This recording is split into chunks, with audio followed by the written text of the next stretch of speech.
You know mathematical formulas are supposed to have numbers, right?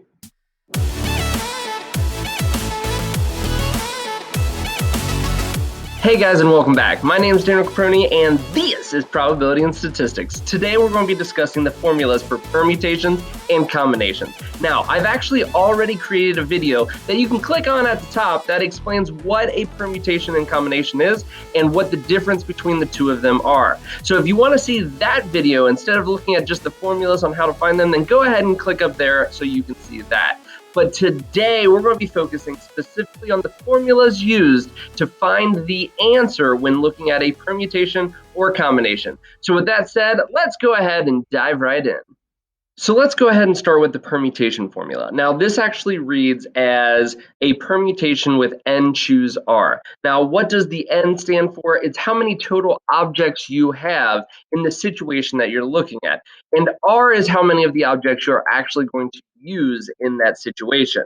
Now remember, the explanation point means factorial, which if you don't know what a factorial means, you can also check that in the video above.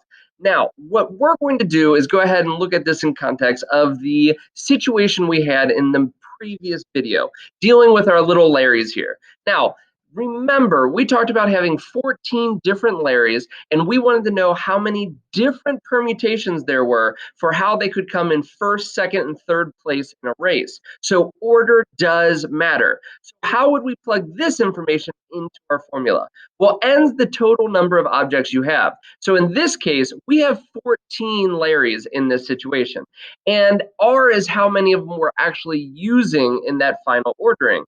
Since we only care about first, second, and third place, we only care about 3 of them in our actual use. So let's go ahead and plug 14 and 3 into the equation as we have it right now. So remember, 14 factorial just means we're going to go ahead and take the top of that fraction and multiply 14 by every number underneath it down to 1.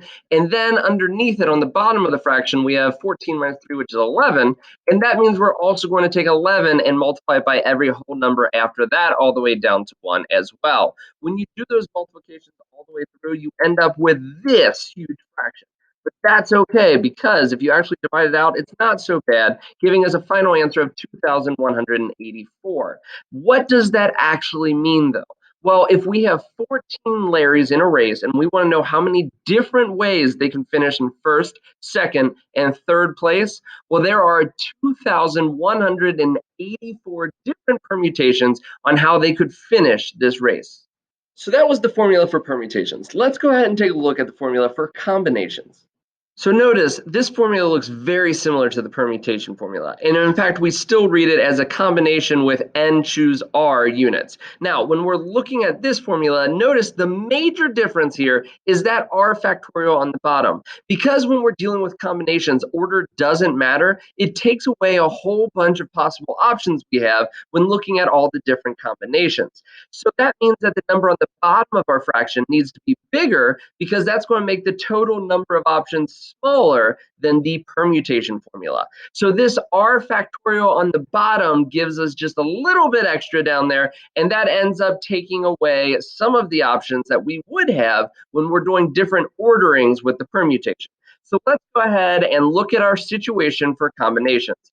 We were talking about the same 14 Larrys, except this time when we're choosing 3 of them, we were putting them in a wagon where the order didn't matter. It just mattered if they got put in the wagon or not. So we wanted to know how many different combinations of 3 Larrys we could use in this wagon if we had 14 Larrys to choose from. So let's go ahead and plug in our variables.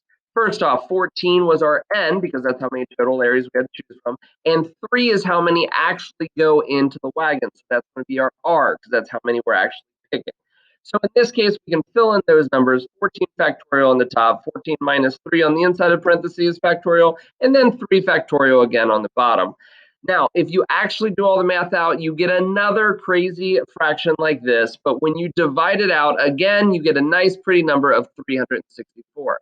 Now, again, what does that mean? It means that there are 364 different ways that we could pick 3 Larrys out of these 14 to go into the wagon. Now, again, order does not matter because this is a combination question, which is why it's not as large as the answer we had for the permutation question. In reality, it's actually pretty rare that you would do all of this by hand. In fact, a lot of calculators can do permutations and combinations if you're just capable of putting in what the N and R would be in the situation.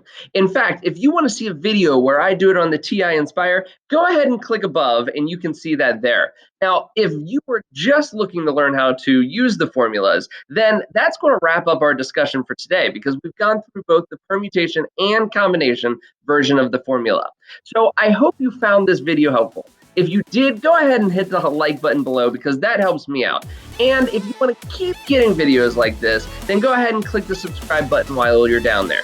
Now, remember, my name is MrCaproni, and this has been Probability and Statistics. I hope you have a fantastic day.